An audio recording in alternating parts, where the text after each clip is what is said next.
walla bila ne be ga meri suno be ga min kene ko bila ne tisi ga so ma wa ne tergen ni wa yi ga to mo bi ne tergen kan ne ga te me ga e se bi ga fo Nambo kelen ke da son maraji ibaro ne urabe yin ka sai no fe to do ne ba don ke me ko kada e fuga da mateme ne ka sira fo itala le kura de ha ibaro kile ka kala Jangan cewek. la marta kalama fo men wona la marto kalama ha abina dron abina bidron me ko na wuli ko Jangan cewek. fo la mari ko kalama le min be sina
Angkat tu deh, Marona.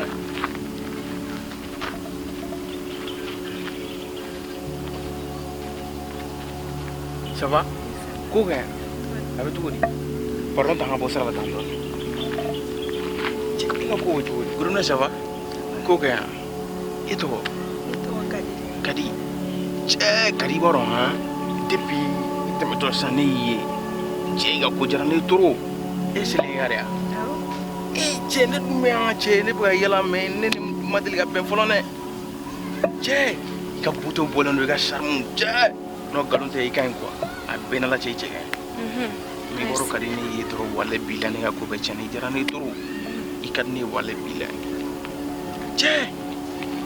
no kadi wala bilane che ya ko jara ni turu me esi inne psiga relation psiga ti man no che nefa ebe siga ne to di ko to tini bu ayre ne ma fu fenti bulo e me jon fene psiga no na yinga che no na le mo fone na bu man ti bulo ne psiga dawla e ti la yoro au kamele ba nu fle au nenga di au be to anga ga bona aisha utesa wala bile de binere yene ga ko be chana ne ra mu ga ta sanna bi dilia ore mu ga ta fam sa tunna na re folo wala che kan ne ko jum wala bile isi je yani mo be imura oke problem tal so we ja turu che no galonte ha no che ga mo wala bile che ga ne re ma fu ma to corria no da un big my fe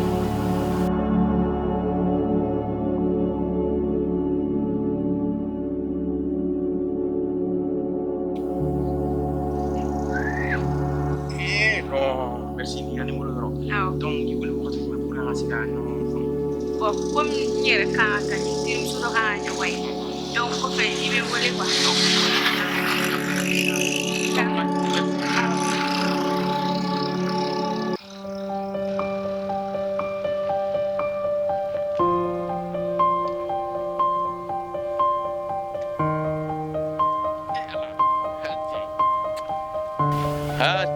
no more mai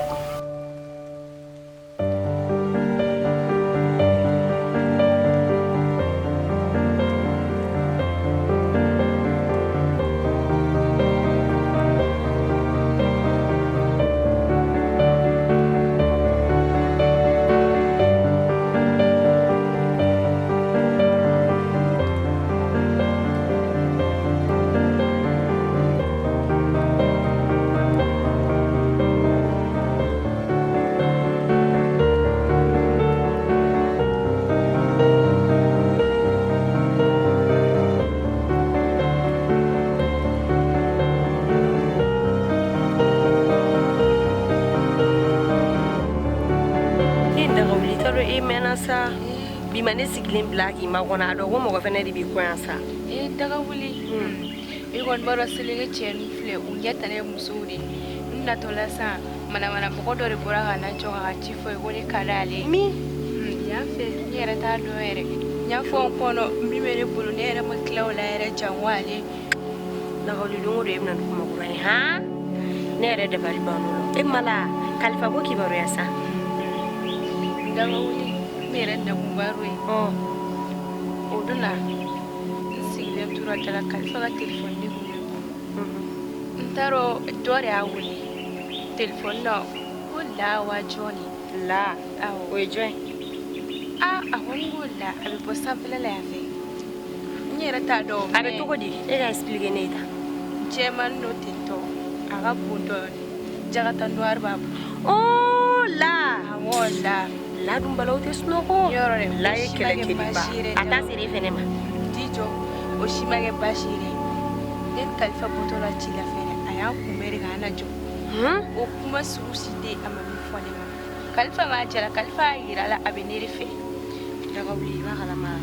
iben beru to yo mena kuma tefi solution ni problème me boga ika kono ta kalfa daga wuli ne de be ka change sai be kono de ta kalfa fe ni kono ta kalfa fa te se ka foka bi ba edena aga bonya be ba ka e ba ka bonya ba ka ate se ko fo no kera bi furu jabuya daga wuli o be so gelare ka gelaya to ko di o ko gelaya ma europe ni ya na ki den fati furu se ke yiye mana ko de kala ke ne kono ta fe ba fa bi fe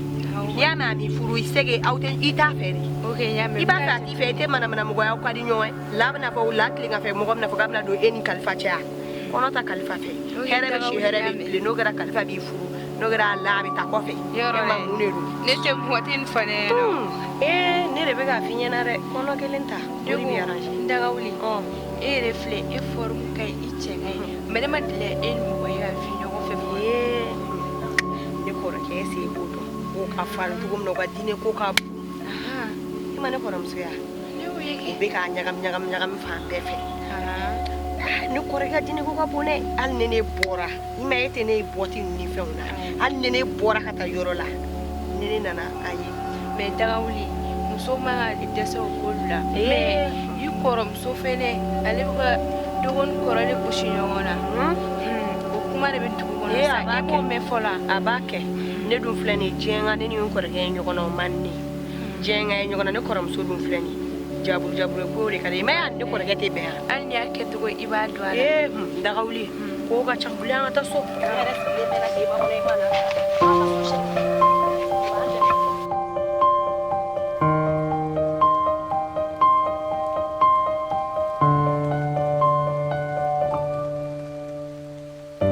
Ambalema assalamu alaikum.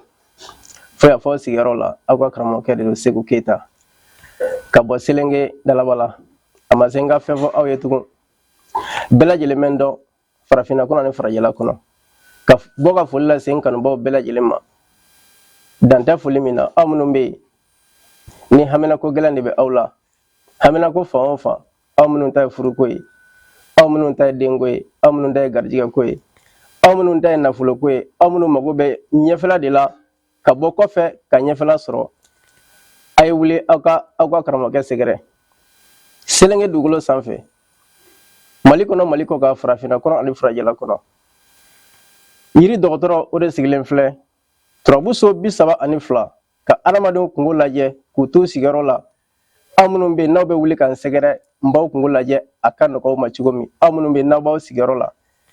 yorote jaya karamo la aw mana ke je yoro ay wuli aka karamo ke segere aka wuli aka limuru la mbaw jabi ka kungo nyana bo fuka la wasa ina fa be fe aka ke cigo mina kamana ga ngo fa no de be aramade de mine ka ishi nyana jorna ko no de be awla che ani musu aw mana ke je yoro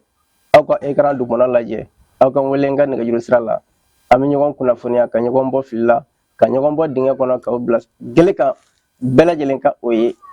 albi ka folin kanu ba bela jelema danta folimina amba fo assalamu alaikum rahmatullahi ta'ala wa barakatuh.